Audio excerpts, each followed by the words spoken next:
geologically controlled by things like reefs, platforms, and headlands. So you can see this example here. This is Long Reef, just north of Sydney, a picture I took a few years back, which shows a nice example of really strong geological controls. So we all know, probably all the audience here is a converted audience, that beaches are important for a huge variety of reasons. But most traditional beach research and also classification frameworks really focuses on a sandy beach, so something like this, that has no, or assumed at least to have no significant geological controls on its contemporary dynamics. So assuming that rocks and reefs and things like that aren't controlling how the sand is moving from day to day. So most of this work is focused on things like sandbars. So you can see the two lines of breaking waves on this beach, focused on sandbar features, the grain size of the sand, things like wave height, and also tidal range. So not much in there about reefs and rocks. So just to get us in the mood and thinking about it, I've just got a few photos just to show some examples of the range of these types of beaches that you can see. This is in the Jurassic Coast in the UK, so you can see it's quite a narrow beach fronted by these rocky platforms of reefs with soft cliff up and behind. This is an example I took in Ohope Beach, just near Whakatane. You can see some nice rock platforms in here. This is an example from northwest Western Australia, where you can see some really, I think, really awesome pocket beaches in between these little headlands. And of course, we can't forget coral reef coasts as well, which have a huge variety of beaches. So Ningaloo, for an example, and a picture I took a few years back in French Polynesia as well. So these beaches are found everywhere, and they have a really wide range of geomorphology. Oops. So what I'm going to talk about today was summarised mainly in this paper that we published last year with a whole range of other authors. And in this work, we really wanted to bring together what is our current state of knowledge of how geological controls affect sandy beach morphology, so what they look like, their shape, and their morphodynamics, so how this changes. And then the second thing is use this to really clearly summarise what are the key research needs and management implications of this. So this is what I'm talking about today. So I'm going to go through some of the key ways that we summarise all this information to look at how does rocks, reefs and platforms influence beach behaviour. One of the most studied ones is, or controls, is beach accumulation on shore platforms. So by shore platform, I mean features like this, when you have a rocky ramp or feature in the intertidal zone of the shore face. So one of the things that's been found is really looking at the angle of these rocky platforms. So if the platform is really steep, this favours offshore transport. So the sand will move offshore, and it's not really going to lead to the formation of a beach. But if the rock platform slope is low enough, that is going to encourage sand to accumulate at the top, like what you can see in some of these examples just here. We also know that the gradient of these platforms, so how steep they are, tends to get bigger with increased tidal range as well. So for that reason, that means that these types of beaches are probably more likely to be found when you have coasts with small tidal ranges, so on microtidal coasts. And we also know that wider platforms dissipate more wave energy. So if you have a wider platform, it's going to cause more wave breaking, more friction, and the waves will lose more energy coming in. The second thing that's really important to think about is sediment coverage. So this is a beach that's very close to my heart, where I did my PhD. This is Yanchep Lagoon, just north of Perth in Western Australia. So just looking at this image, you wouldn't know it's geologically controlled. You can see you can just see sand, right? But if we look at the same beach in the winter, you can see it looks completely different. Now you can clearly see this limestone reef along the front, and you can see a lagoon is being eroded into the sand. So every year, this beach and many others like it goes through huge seasonal changes, and it's actually hundreds of thousands of cubic meters of sand being moved on and off the beach every summer and winter. So if you just focus down this end here at the northern end, One of the interesting things is looking at how does sand get over the reef. So that's really important for how the beach behaves. So if we look and zoom in again over the reef, you can see here's the reef platform sticking out here, and you can see all this turbid water. So the waves are stirring up the sand. And this is the part of the beach where the sand comes over the reef and then begins to infill the rest of the beach. But how does that process actually happen? So one of my colleagues, Cyprian Bossarello, some of you may know, who's now at NIWA, he did some modelling using SPH, so particle modelling. And one of the interesting things he found is that there needs to be a ramp. So if you imagine this is your reef, if this was just a flat face and the blue circle, like a wall, that sand can't really get over to accrete on the beach. So what has to happen first is we have to have a ramp. So in this model here, you can see there's a sloping surface. So this is to kind of simulate that enough sand has accumulated in front of the reef to form a ramp. And now with the velocity pulses, when the waves come in, the sand can be stirred and actually get up over onto the beach. So this threshold of a sand ramp has to be reached before any kind of beach accretion can occur. Now, why does this matter? So there are several studies now that actually find when you have beaches that have reefs and platforms in front, yes, they can be a protective mechanism in some cases. You know, if you think of our coastal engineering, things like seawalls and offshore reefs and breakwaters, they kind of mimic these types of features. We know they can protect the coast and protect beaches, but in some cases, these reefs can actually cause the beaches to recover more slowly. And we think that one of the reasons for that is because you have to have the development of things like the sand ramp before the sand can get over the reef. So sediment coverage, it can vary spatially and also seasonally, like we've just discussed. So this example here, this is from South Wales on the Glamorgan coast. So you can see a beautiful shore platform in here, and you can see it's really variable. It's quite patchy where the sand is. So this is summarised in our paper led by the work by Larissa Naylor, who's from Glasgow. So you can see that the sand coverage is really variable. There's more lower down on the beach. It varies with morphology. It tends to accumulate in the kind of holes or the depressions. And it also depends on the biology. So where there was macroalgae, that tended to promote or hold the sand together in place as well. And who cares about all this? Why does it matter? It actually offers a really unique habitat. So this platform changes seasonally. So the sand moves around, it erodes off and comes back again in the summer, similar to what I just showed you before. And this behaviour actually allows this little guy here, so this polychaete worm, to actually flourish because it needs to have the rocky surface to hold on to, so it has to have that, number one. Second of all, it actually needs sand, or at least some of the time, to be able to build its tubes and build these structures. So if we didn't have habitat like this that has this mix of sand and rock that varies seasonally, we wouldn't see this type of habitat. So we're still learning a bit more about what kind of ecology and what sort of ecosystem services these types of beaches, when you've got this mix of sand and rock and coral, how that affects what lives there. 5 minutes, Shari. Yep, sure. The third thing is reduced wave energy, which sounds kind of obvious. So this can occur through several ways. So headland shadowing, so simply headlands can stick out and kind of shadow part of the beach. Reefs and rocks can cause wave breaking, and they're also rough, so they cause friction as well. But we also need to think about further offshore. So if you have things like submarine canyons and geology offshore, this can also alter your wave energy at the shore and can also result in things like rip currents as well. Another important thing is that we need to think about what kind of wave energy, what frequency are we seeing in these systems. So inside reefs and on platforms, we often find that instead of having lots of swell and wind waves, these are often filtered out by breaking and friction, and it's dominated by infragravity waves. So very long period waves, sort of 20, 30-second waves.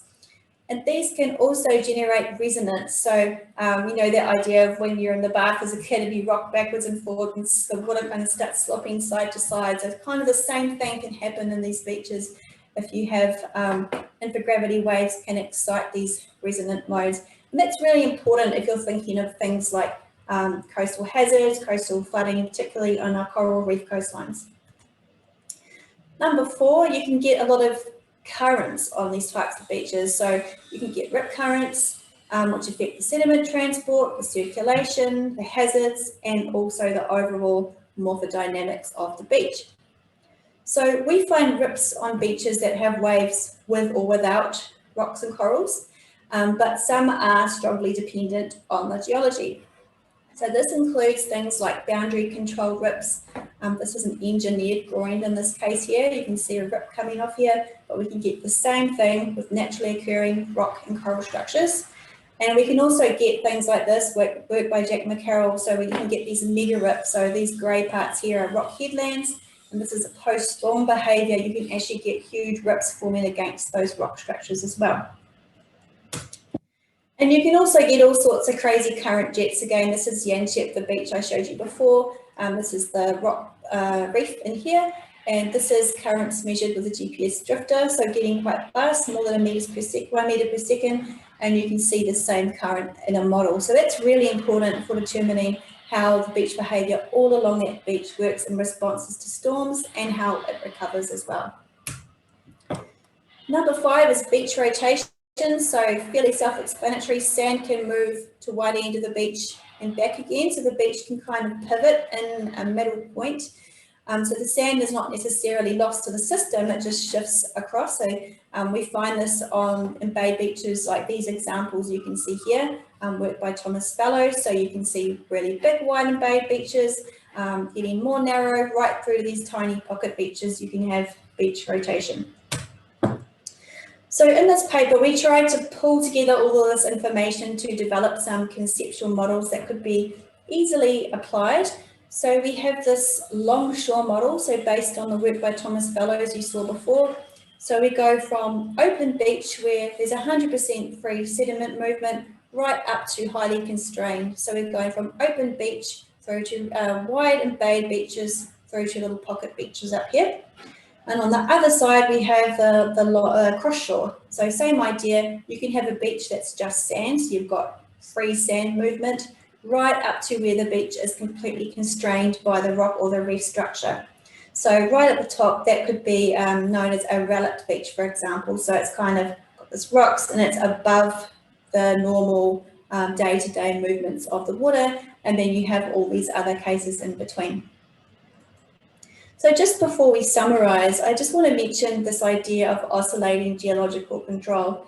So beaches can actually switch between the two states, which is where I think it gets really interesting. So this is some work by David Kennedy of Fairhaven Beach in Victoria. So this is the beach here. So you wouldn't know just by walking along it that there's any rocks. You might assume it's just a normal unconstrained beach, but actually there's a whole lot of bedrock out here.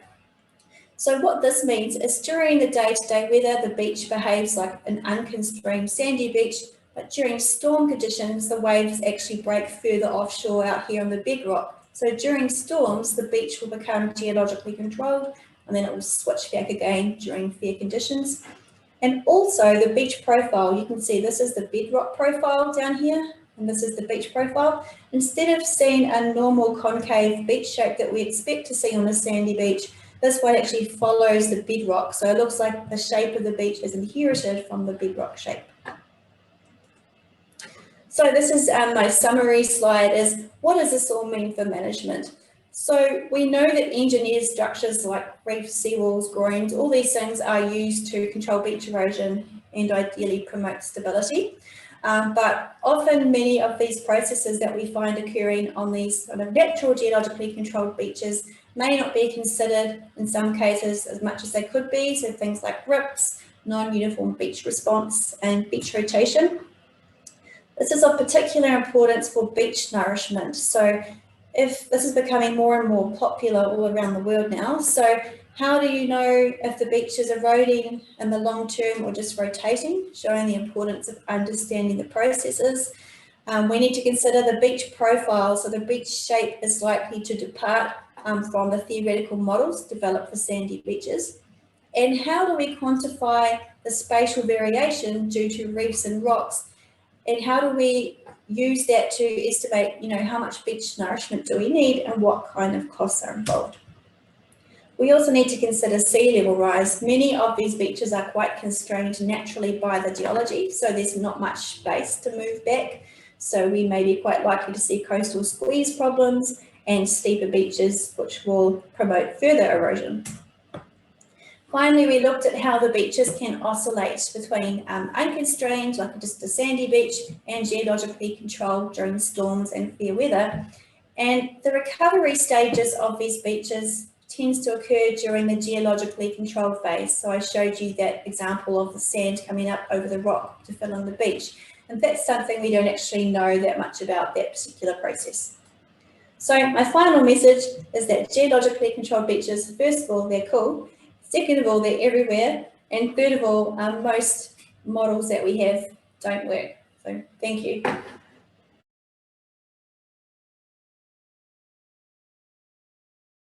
As Ian said, I'm based at James Cook University in the beautiful tropical city of Townsville here in northeast Queensland. For those of you who are not familiar with the region, just offshore of Townsville is the Great Barrier Reef World Heritage Area. This reef stretches for over 2,300 kilometres along the East Australian coastline from the tip of Cape York in the north, right down to almost close to Brisbane in southeast Queensland. As you can imagine, this reef is home to really spectacular diversity of marine organisms and ecosystems. And if you haven't had a chance to get up here, I'd strongly encourage you to do so in a COVID-safe way, and possibly when there's not a cyclone just off the coast, because it really is a beautiful part of the world. Unfortunately, in this region, as you're probably aware, many of these marine ecosystems are facing some major challenges. And one of the key issues for the reef is poor coastal water quality. And this is largely associated with agricultural activities that are going on in the adjacent catchments. So along the coastline here, along the coastal plain, got intensive crop production, primarily sugarcane and bananas.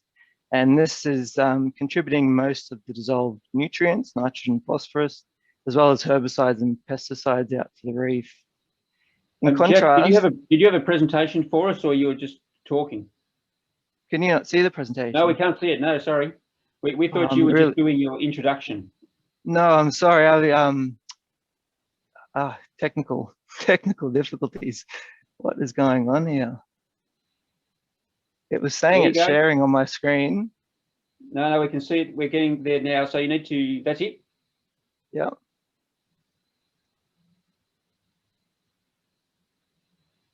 That's good. Okay. Thank you. Are we there?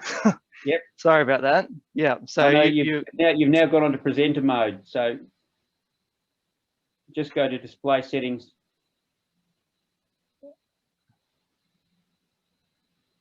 How's that? That's good. Okay. I'm not sure what's going on here. I'm getting mixed messages from my screen. Anyway, I was saying that we've got most of the nutrients, nitrogen, phosphorus, coming in from the primarily intensive crop production along the coastal plain.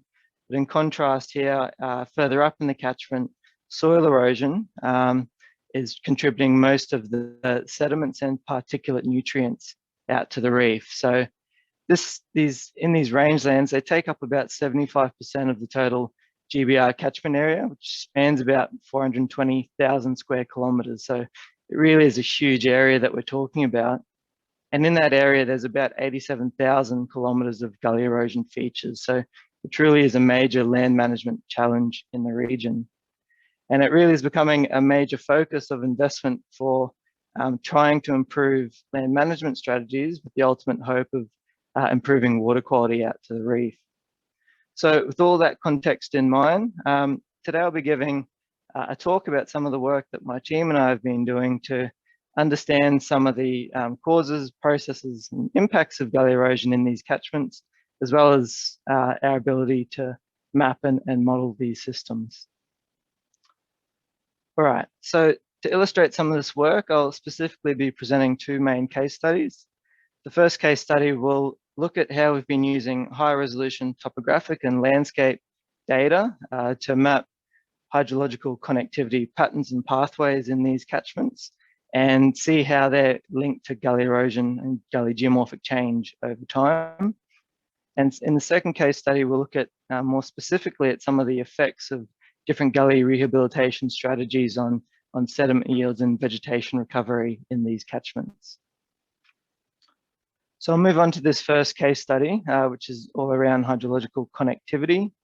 As I'm sure many of you would be familiar, this concept of connectivity is not new. It's been around for quite some time. And basically, it's describing the linkages between the landscape. So in my case, the linkages between hill slopes and the actively eroding gully, or the gully to the catchment outlet. In this bit of work, we're specifically trying to look at fine-scale hydrological connectivity patterns and pathways. And we wanted to know if these were being linked to where we could see geomorphic change in the gullies over time, with a view that if we could identify these flow pathways, these main pathways driving gully extension, that we could more appropriately target management interventions in the gully hill slopes. In order for us to do this, we require high-resolution topographic and landscape data, which, as you can imagine, across the vast reef catchments is not readily available. So as part of this work, we also wanted to test and apply some structure from motion photogrammetry workflows, and I'll go into a little bit more detail about that now. So for those of you who are not familiar with this structure from motion photogrammetry, basically it requires multiple overlapping photographic images of a scene taken from multiple viewpoints to reconstruct 3D landscape geometry. So in this work, we're using a really low-cost quadcopter drone to create high-resolution topographic models of the entire gullied hill slope.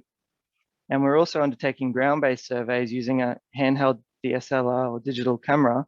And we use these surveys to construct really high-resolution topographic models of individual gully arms within that broader hill slope.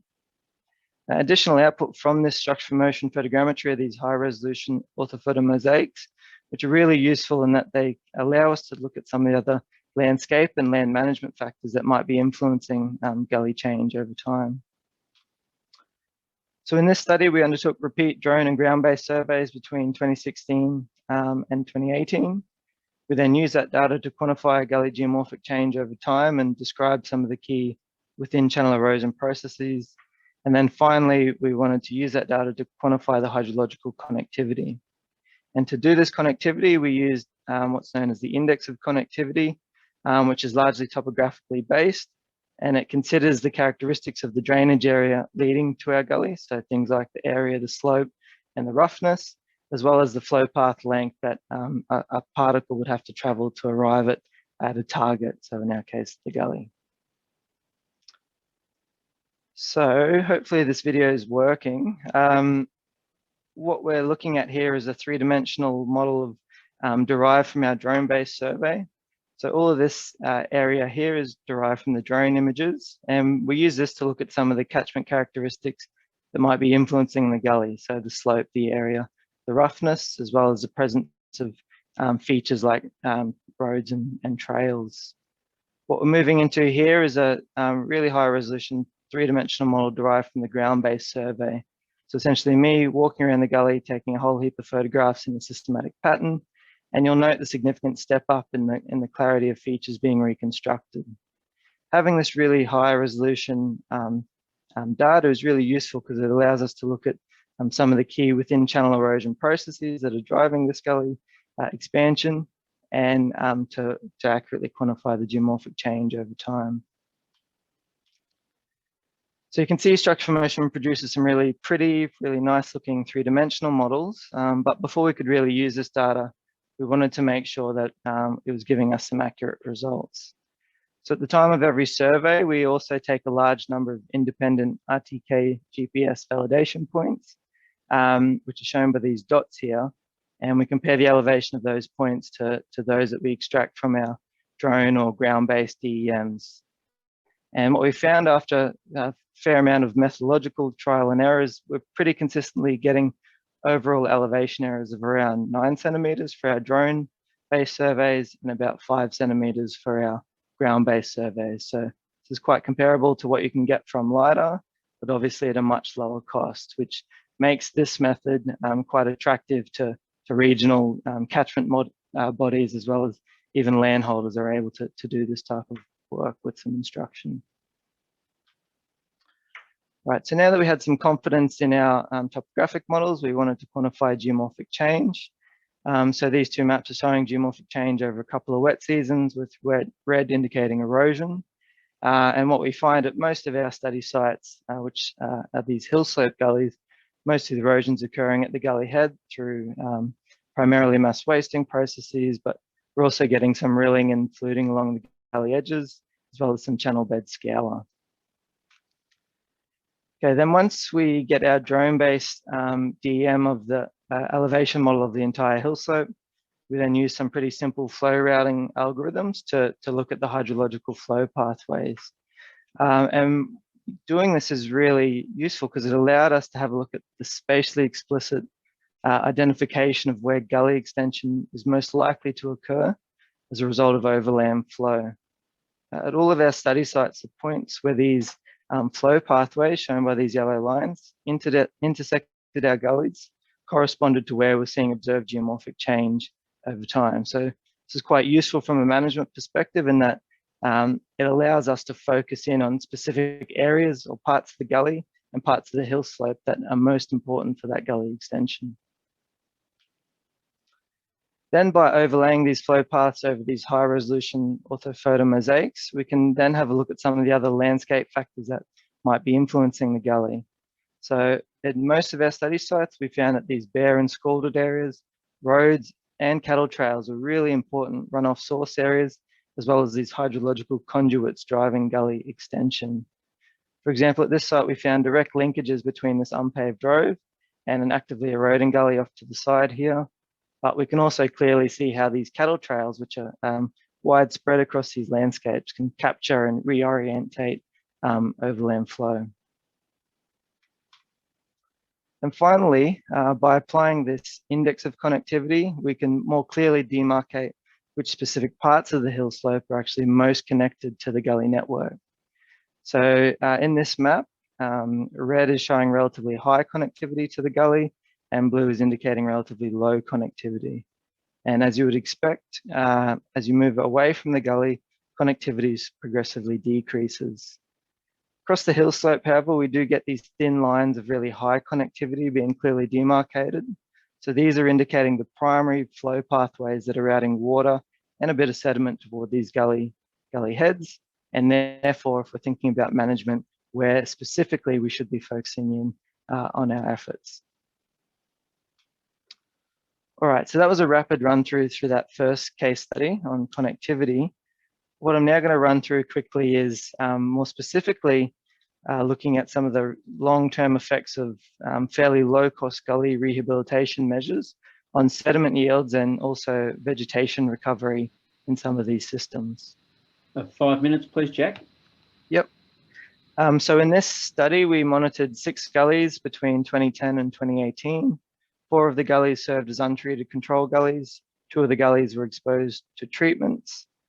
So at treatment gully 1 here, we had these 3 treatments. Firstly, a runoff diversion structure installed near to the head of the gully, obviously designed to divert surface runoff away from that gully head cut and essentially starve that gully of the main thing that's driving its extension. We also installed these porous check dams. These are constructed from locally available materials, so fallen timber, wrapped in wire mesh and installed in the bed of the gullies. And these are designed to reduce that energy gradient of flow moving through the gully to hopefully facilitate sediment deposition and ultimately get some vegetation establishing in the bed of the gullies. And finally, we also installed some livestock exclusion fencing to prevent grazing of any new biomass that may have grown, as well as prevent destruction of the structures. At treatment gully 2, we did a similar treatments in terms of the check dams and livestock exclusion, but rather than a runoff diversion structure, we undertook some pasture renovation, so ploughing and seeding of a perennial pasture with the view that this could potentially increase or reduce the runoff that was entering those gullies. Importantly, all of these treatments are designed to be relatively low cost without the need for complex engineering, and they could be carried out with the tools and equipment generally available on most grazing properties in the region. So it's all about sort of low cost strategies. So what do we find? Well, firstly, diverting surface runoff away from the gully head cuts, we found to substantially reduce that head cut retreat rate. So we found at Treatment Gully 1, the head cut retreat rate reduced from around 4.3 meters squared per year to around 1.2 meters squared per year. So after obviously installation of the diversion structure. And we found that it also changed the form of erosion occurring at the head cut. After installation of this diversion structure, we're getting really shallow mass failures with that failure material remaining in situ rather than being washed downstream. And that failure material is actually revegetating, as you can see in this photograph, providing that longer term stabilization at the gully head. Important to note, however, though, we, despite diverting the surface runoff into an adjacent well grass drainage line where we thought things would be fairly stable, we did notice after 8 years that a new gully was starting to initiate. So we have to be really careful if we're making recommendations about things like diversion structures, that we need to carefully design and place them, and as well as maintain them over time to prevent new gully initiation. That's the diversion structure. How about these little porous check dams? We found that these are quite effective at trapping and depositing primarily coarse sediment on the gully floors, but were less effective at trapping that fine sediment fraction. So this table here is just showing gully net sediment yield without porous check dams and with porous check dams. So at Treatment Gully 1, we can see that the total sediment yields were reduced from around 0.29 tonnes per hectare per year down to around 0.04 tonnes per hectare per year. But in contrast, the fine sediment yields were only reduced quite minimally. And the failure to trap much of this fine material is probably best illustrated by these photographs, where you can see over time we're getting good deposition of the coarse material almost up to the crest of the check dams by the end of the study period. But during large flow events, we do see lots of that fine material still moving through the system. And it's this fine material in the context of reef water quality that is of most interest, because it travels the furthest and can have the greatest impacts on the reef ecosystems. Now, having said all of that, despite these check dams failing to trap much of that fine sediment, they were facilitating trapping of substantial amounts of organic matter, and this was helping to support vegetation establishment in the bed of the gullies. So there are 2 treatment gullies over the 8-year period. We had significantly higher levels of both ground cover as well as ground biomass generated in the bed of the gullies compared to our control gullies. And so what we hypothesize is that as we increase cover and biomass over time, this will increase the surface roughness in the bed of the gullies, which will increase the capacity to trap that fine sediment and seed trapping, and ultimately help to stabilize these gullies in the long term as the check dams decay over time. All right, so very quickly, some key take-home messages. So we've demonstrated that we can use these low-cost drone and ground-based photogrammetry surveys to produce high-resolution and accurate topographic models and land cover information that can be used not just by scientists like me, but by local management authorities in terms of studying and understanding these systems. Secondly, we can use this data to map fine-scale hydrological flow pathways and connectivity patterns, which can help to inform how and where we might manage these gully systems. And finally, we demonstrated that these runoff diversion structures, small porous check dams, and livestock exclusion fencing can effectively reduce gully sediment yields, primarily the coarse sediment yields, but also help to facilitate the re-establishment of vegetation within an 8-year period at these sites. For further info, this work's been published in different journals, and I'd just like to acknowledge the co-authors that have been involved in this work, as well as the different funding bodies, and particularly the landholders who hosted the research on the property, without whom really we couldn't do any of this work. And yeah, happy to take any questions. Sorry about the technical difficulties at the start.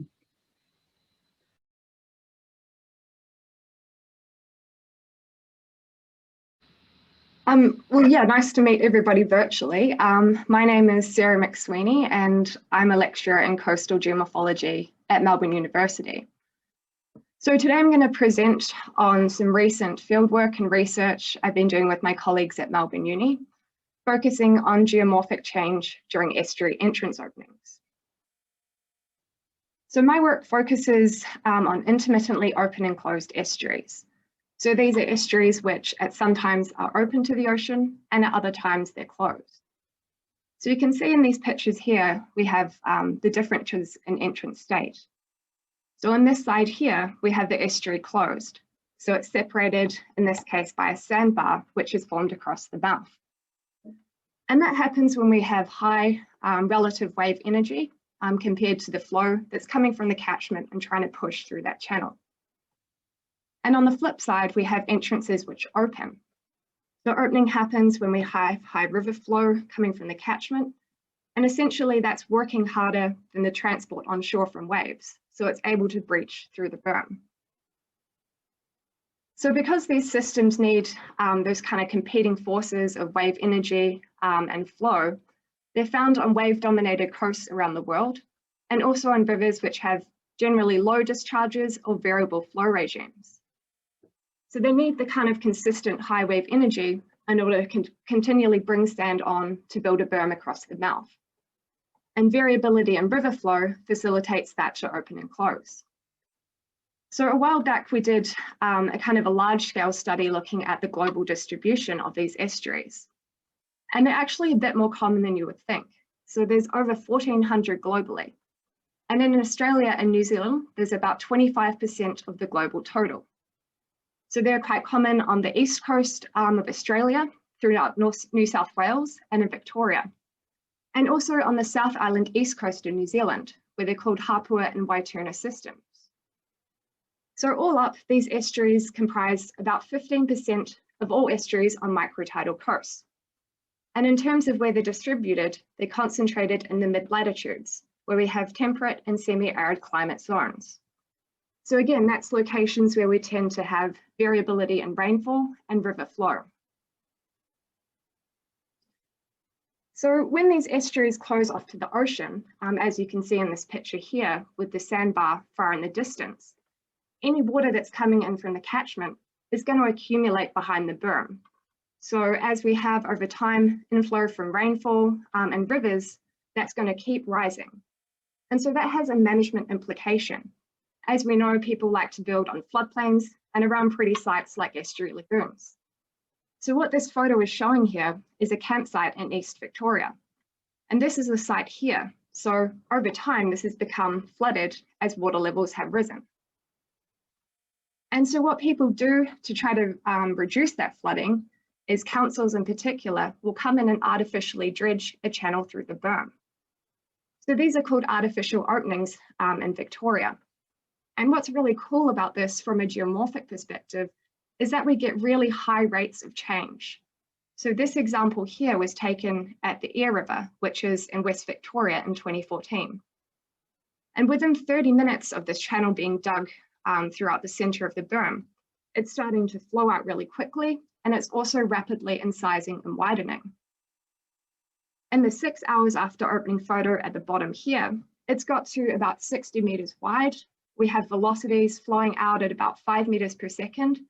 And also because of supercritical flow conditions, we get these really impressive standing waves in the channel.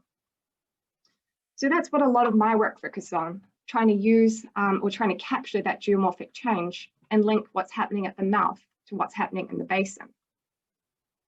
And why linking change at the mouth to drainage rates and turnover in the basin is important is because when these sites are opened and we see very fast rates of change, such as the decrease in water level shown in this graph, this can have implications for fish and animals living in the lagoon.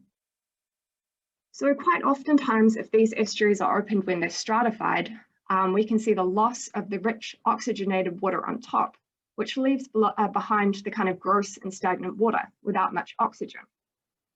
So understanding why and how those rates of drainage are going to happen in terms of the way at which these are opened is important for understanding and trying to avoid fish kills.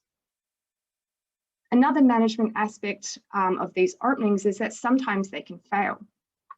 So this example here is at the same site, the Eyre River. Within 6 hours, this estuary, which had been opened by excavator here, had completely infilled its own channel. And in this case, it's because we had really high wave conditions offshore. So the waves here were about 5 meters high. And as you can see in this picture here, that onshore sediment transport is just simply overwhelming any flow or erosion that's trying to move sediment offshore. So we want to avoid this for a couple of reasons, mainly because it costs a lot to open these estuaries. It can cost up to $10,000 a time. So being able to predict when it's not a good time to open them will save money and also time of people involved. So in terms of my research, I'm going to talk about 3 main points today and use some of this preliminary data that we've gathered over the last couple of years. So the first point is what determines whether openings will be successful.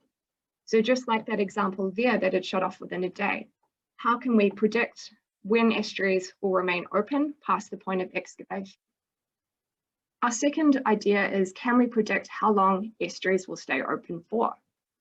So we ideally want to implement openings when they're going to be of a long duration. And the third idea is, what is the opening sequence and how does change at the mouth link to hydrodynamic processes in the basin?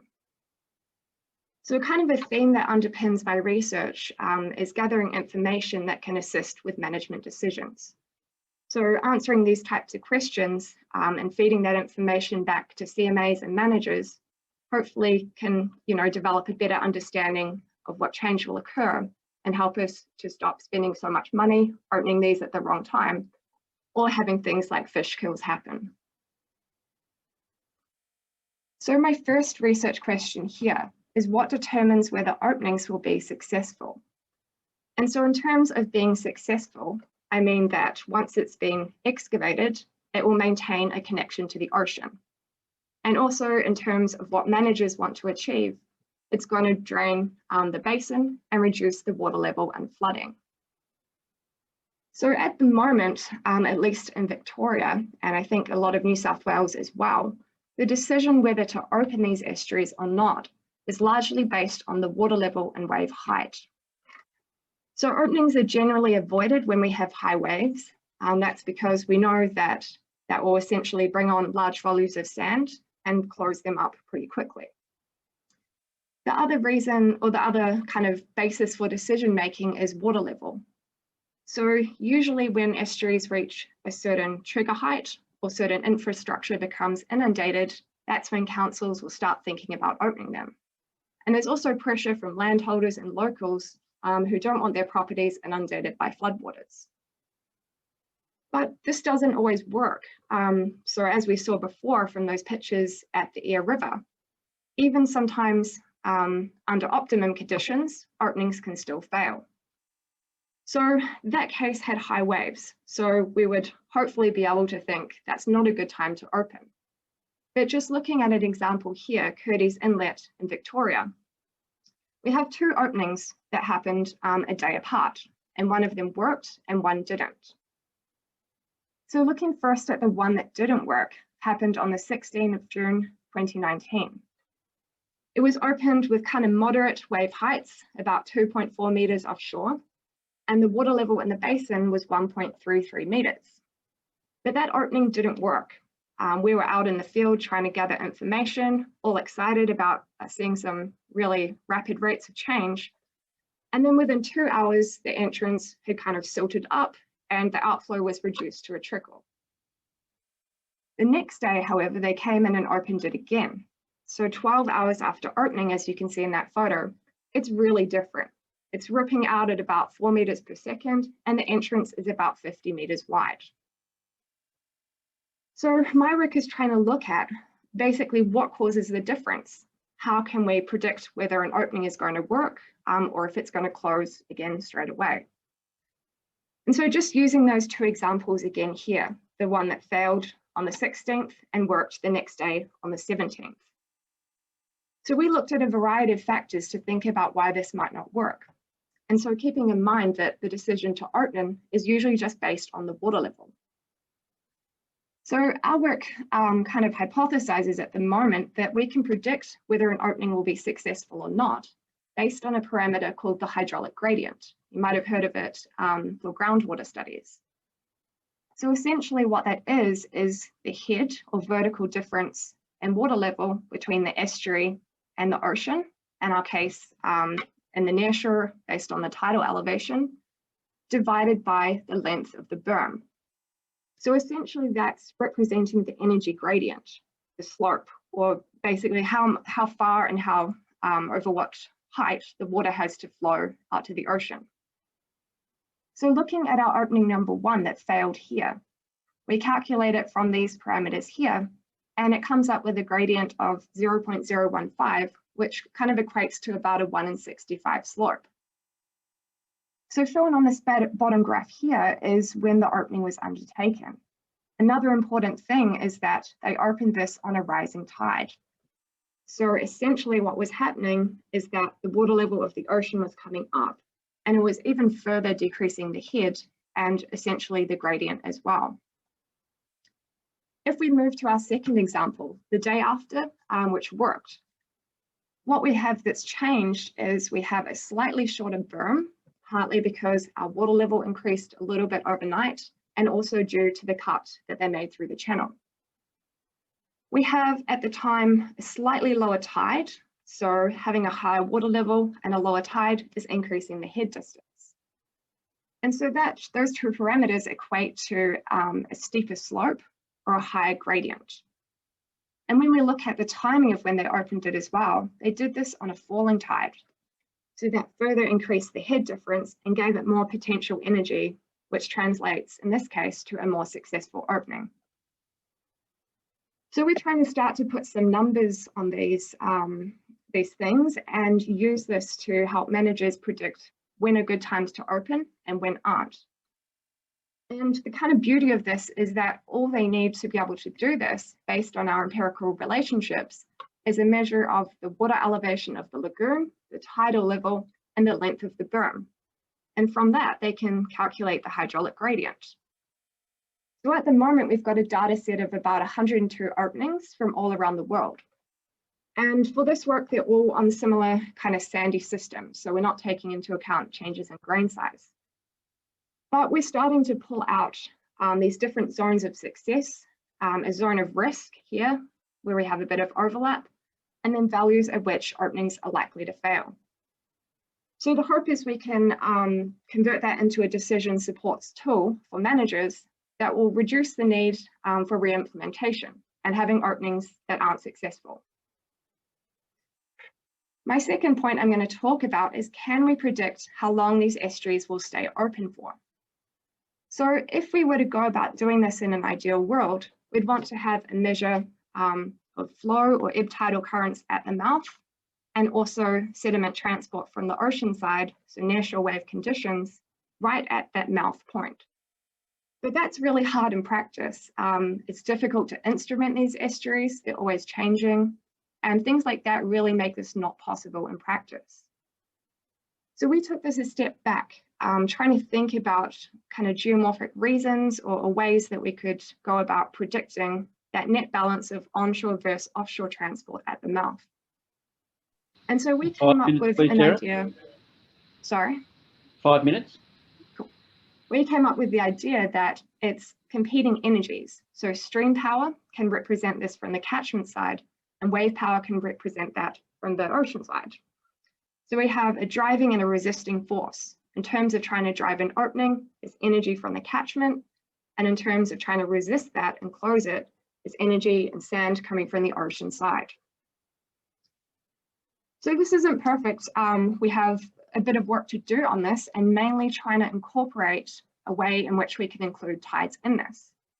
So it currently works really well for small systems that don't get particularly tidal, but for our larger systems where the tidal prism plays a big role, we're trying to think of a way to better factor that in. But essentially, in trying to predict opening duration, we've come up with a ratio between wave and stream power. we're lucky enough to have continuous data sets that span over 10 years or so in Victoria. And so those are made from a combination of satellite imagery using the Planet Labs database, council records, and also citizen science records. So we calculated the normalized ratio of wave power to stream power, and we used the entrance condition records to look at when it's open and closed. From that, we came up with an opening threshold. So that's just taking the average value of that for all the time the estuary is opened. We then look at the departure from that threshold. And as you can see in this graph here, it actually nicely pulls out when these estuaries are open and closed. So just using this empirical relationship alone, it has 86 to 91% accuracy in predicting each day whether it's open or closed. So our next step is to try to test this on some unknown data. So taking it from that data set and applying it forward. And it did pretty well again. So in this case here, we can see that when it goes above this red line, the opening threshold, waves are dominating and the system is depositional and closed. And then again, as we have an increase in stream power relative to waves, it starts to drop below that threshold, and that's when we'd expect it to open. So as a final test, we looked at trying this in the field. So what happened here is an estuary opening again in West Victoria, this time at the Jellybrand River.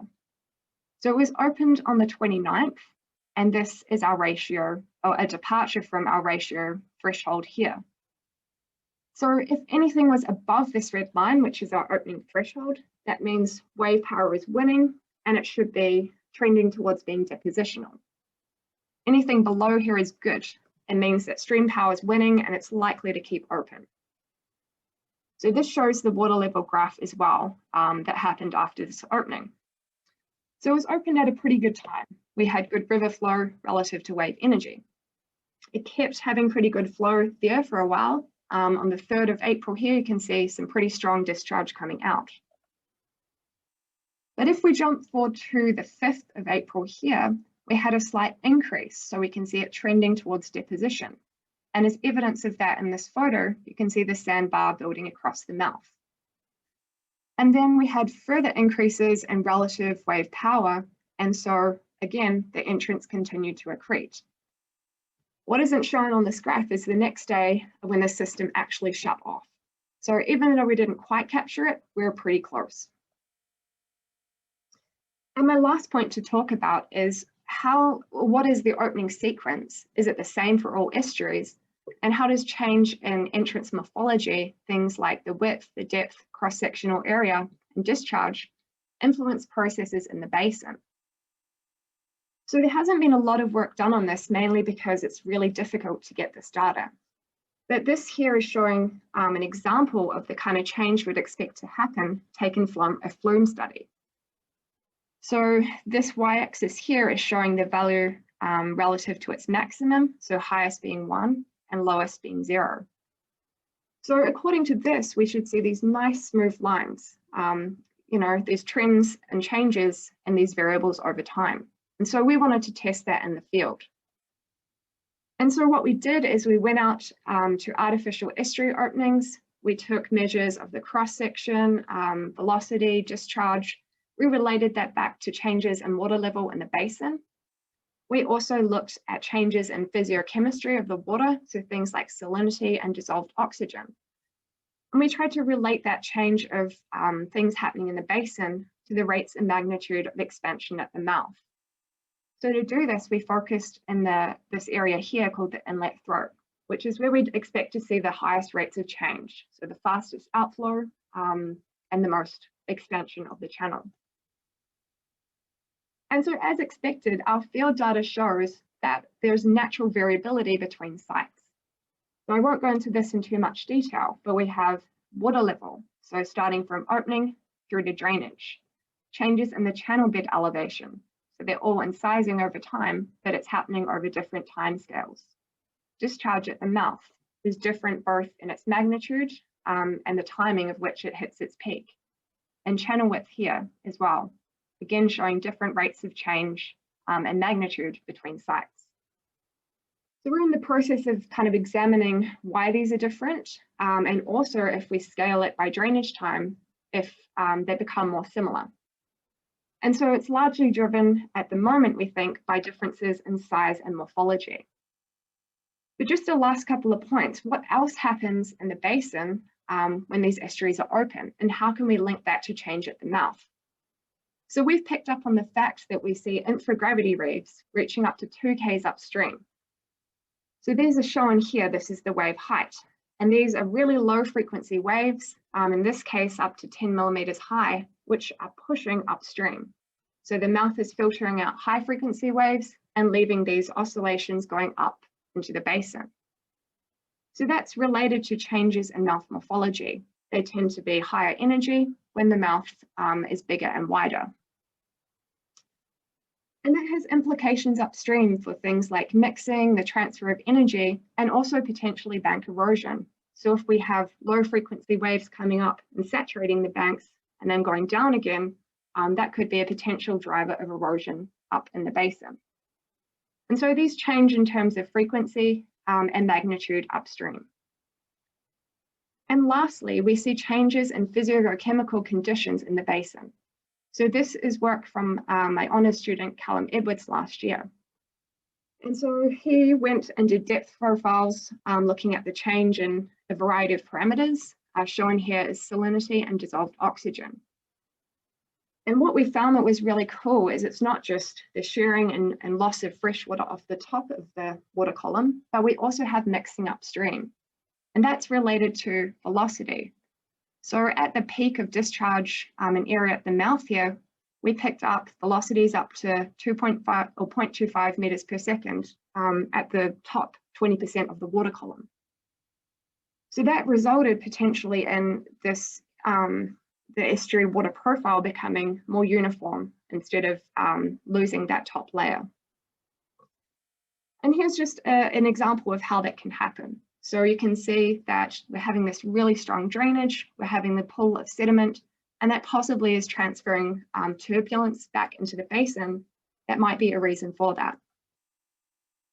So take home points. We can predict whether openings will be successful or not by looking at the hydraulic gradient or energy slope and the wave height. Opening duration is a function of our relative wave and stream power because that determines the net direction of sediment transport at the mouth. As we saw from just a small sample of our field data set, openings don't all behave the same, but there's very different rates and magnitudes of change. And in terms of linking change at the mouth to what's happening in the basin, the mouth morphology can influence the transfer of energy in the form of infragravity waves, and also the mouth morphology and discharge and potentially turbulence can result in mixing of the water column. Thank you.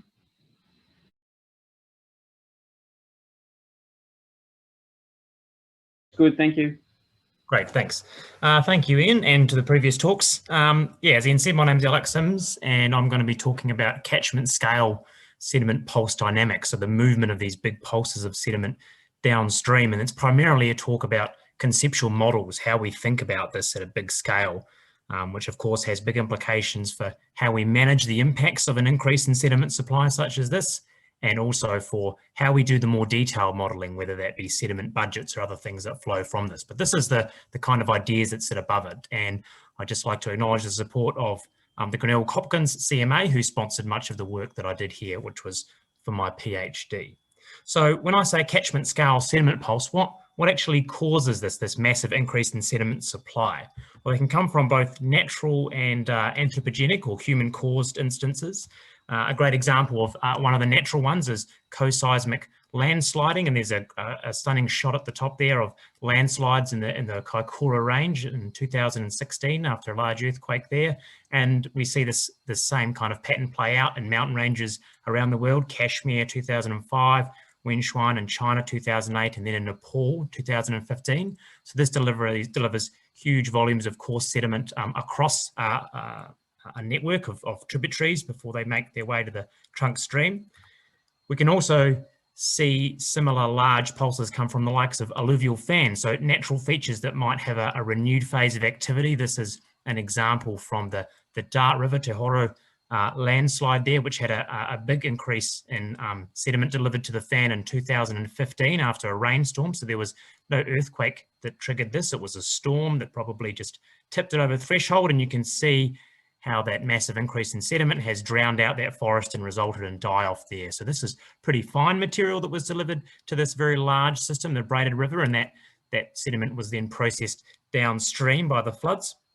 But of course, there's very dramatic examples from anthropogenic causes as well. And the quintessential example of that is mining sediment. And this is a shot from the Yuba River, California, goldfields in the early 1900s, where hydraulic sluicing has liberated massive volumes of sediment. That coarse gravel, after being processed, is directly washed into rivers. And similar scenes played out, in slightly smaller scale in many parts of Australia, and also in New Zealand. That technique was used. Across much of Southeast Australia and worldwide indeed, but Southeast Australia has a particular strong examples of gully erosion. We heard examples from Jack earlier on, and that same problem of, in this case, the removal of vegetation and the conversion to agriculture has caused gullying. This is a shot from the Glenelg River catchment where I did my PhD, and that gully there is 10 to 15 metres deep, and you can imagine the volume of sediment and coarse sand in this case that's been excavated from that gully and then washed into the streams below. And when it is washed down, it tends to completely destroy a river, this massive increase in sediment supply so suddenly. This is a shot of the Oktedi River in Papua New Guinea, where mining debris is continuously pumped into that system. It's into a braided river now, in this case, is filling up and going to knock out a bridge there.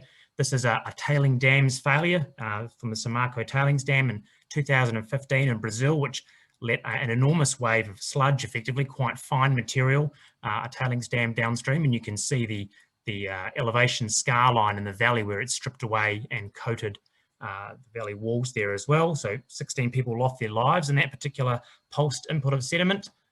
But the main problem is once this material, and I'm mostly focused in this case on the coarse material, so the material that moves as bedload, once that lands in the trunk stream in these lower gradient valleys, it tends to just stay there for a very long time. It fills up the channel. Another shot here from the Glenelg catchment where coarse sand has caused widening of the channel and just completely filled up the channel, filled all the pools, destroyed habitat, and that's effectively an aquatic desert now as far as habitat is concerned. And pulse dynamics is really about the conceptual models we use to think about how the system, the river, will process these large inputs of sediment as they move downstream. So there's an important distinction to make here, and that's between what you call the bed wave and the sediment wave. So we're talking about sediment in general that it arrives at a river here, but most of the models I'll talk about, they apply to both, but I'm particularly focused on the bed wave. That's the bedload material that travels in the channel itself. That's to be distinguished from the kind of broader sediment wave, which is material that enters the river system, but was usually stored. Often it might be washed onto floodplains, or in this case here, as the tail of that wave is passed downstream and supply has decreased, it's material that's been stranded in these really big terraces. Again, these are 15 metres high terraces in the headwaters of the Yuba River where that gold mining tailings have been washed in there. So that material, that sediment in the terraces, is delivered much more slowly over time. And the difference here is shown in this conceptual graph. So the bed wave is effectively a gradient response, an increase in gradient as the channel fills up, and then a decrease in the bed incisors again as supply decreases. That happens at a timescale of decades quite often, whereas the sediment wave, this broader input of high sediment supply, that persists for decades to centuries. So again, I'll be mostly talking about the bed wave, the material in channel, but it's important to note that these large inputs of sediment, of course, store huge volumes of material on the floodplain and in terraces and other areas of the river system that are slowly released over time. So when we think about the models or how we describe these waves, as you probably picked up by now, wave analogies are really pervasive in this. There's two ways of doing it, and the most common way is to think about what we call an attestation reference frame with the wave analogy, which is effectively how would the bed level change over time if you were to stand on the bank of a particular point in river and track the rise and fall of bed level, and then you were to move further downstream and do the same thing at another point and look at how those two series of bed level compare, that's what we're talking about with an at-a-station reference frame. It's a sample at a particular point in a river. And there's a few processes, two main processes, in fact, that are used to describe the evolution of these bed waves as they move downstream. The first of those is dispersion, which is a spreading out of the wave. And there's two processes that cause dispersion. The first of those is sediment, which is already moving down the river that has had this pulse delivered to it, accumulates in the backwater caused by this large pulse. So that might be sediment that is not delivered with the same pulse. It was naturally, so to speak, already within the channel, and it accumulates at the tail of the pulse. And as well, we get increased rate of sediment or selective sediment transport at the leading edge of the wave as well. So the net effect of that is that the wave spreads out over time.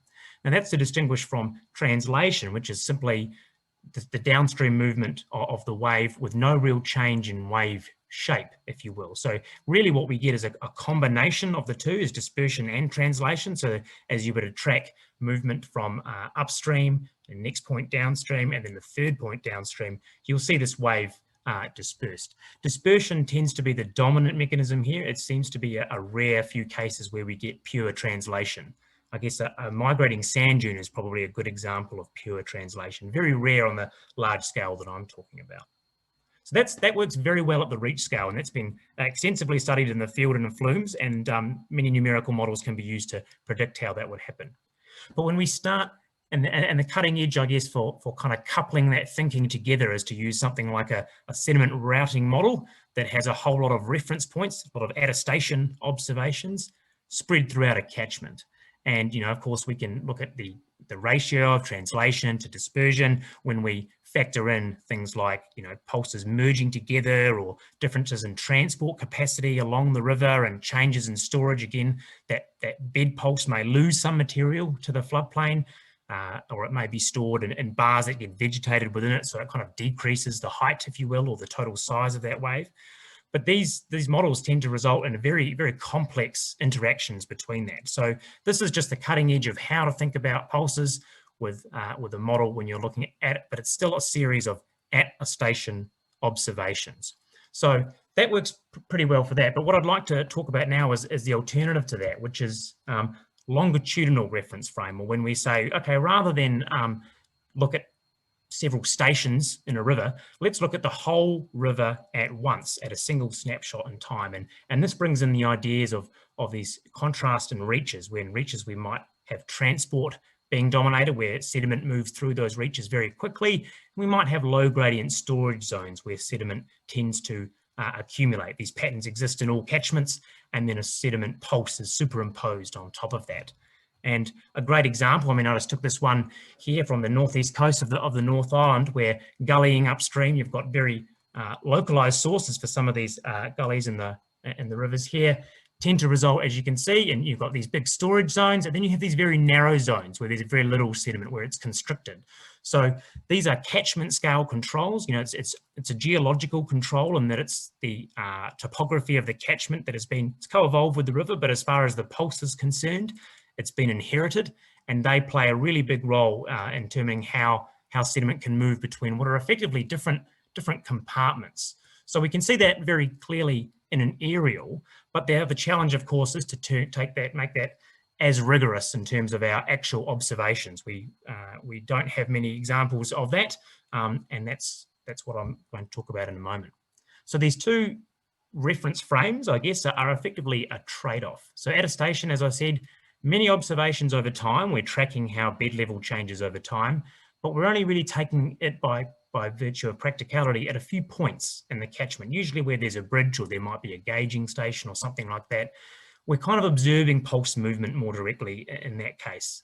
Whereas the longitudinal reference frame, or looking at a whole river at once, sure, we get a lot more, get an idea of how sediment is distributed across a whole catchment, but we only get a single snapshot in time. So we have to infer how pulses are moving between that, and how that will then evolve and moving forward.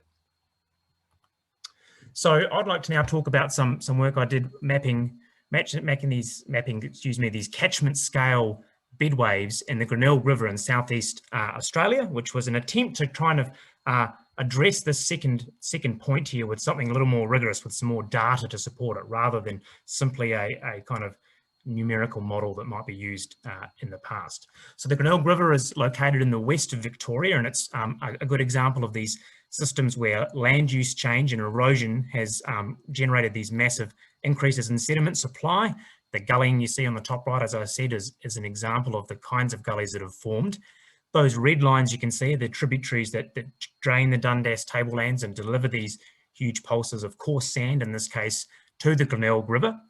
And I'm looking in particular at the Glenelg, the impact on the Glenelg River carrying that. So with the blue line you can see in there, and I'll be focusing on the area between Mather Creek Junction up here and the junction with the Wannon River. So we're talking 200 to 300 or 250 odd kilometres of river here, and trying to understand how sediment 100 years after this erosion was kicked off following European settlement, how that sediment is now distributed through the Glenelg catchment. So the way I went about doing that, so I don't have sediment storage or sediment depth values for 250 kilometres of the Glenelg River. That's very, very rare and would be labour intensive, to say the least, to collect that kind of data. So I use a surrogate for that, and in this case I mapped the distributions of pools in the river, and I used aerial photography captured in 2010, which was late in the millennium drought. So it was a particularly, as far as low flow seasons go for the Glenelg catchment, the flow was little to non-existent, and the only remaining water was standing in pools. So I took points in all of those pools and divided all of these points, spaced 100 metres apart each point, into whether it was a pool or sand. And the reasoning here is that a pool is deep, so we have, in this case, I'm saying no sediment storage, or little to no sediment is stored at that point, whereas the sand, which is in the elevated portions in between the pools, is a sand point. So I don't know the depth of that sand particularly in this case, so I'm using aerial coverage here along a reach scale as a surrogate for sediment storage in the channel. So this is all looking at material that's already in the channel. Surely there is material stored on the floodplain as well, but I'm considering the bed wave in this case. At the same time, I went along and mapped the width of the same LiDAR data what was taken, mapped the width of the valleys, moving along the same reaches, and mapped things like valley constrictions and wide floodplains as a surrogate for the kinds of structural controls, or the topography that this kind of bedload pulse is going to migrate through, because we know that they play an important role in determining where transport dominates or where sediment storage dominates at this kind of scale. So now when we look at what that produced, and it's important to note, I say very quickly here, there's two very narrow gorges. You can see here an upstream one, and then one slightly further downstream, and they're displayed in the next figure as well. So they're the reference points for that. So looking from on the x-axis here, we've got distance downstream from Mather Creek Junction, and then on the y-axis there, we're proportion of that reach. So it's a coverage, because I divided them into 1 kilometre reaches, that was covered in sand. So that's my surrogate, or my proxy for sediment in-channel sediment storage. And you'll immediately notice that it's already organised into these peaks and troughs, as we would kind of expect. And we see those gorges there as well, and how sediment tends to be kind of stacked up in those gorges. It's stacked towards the end.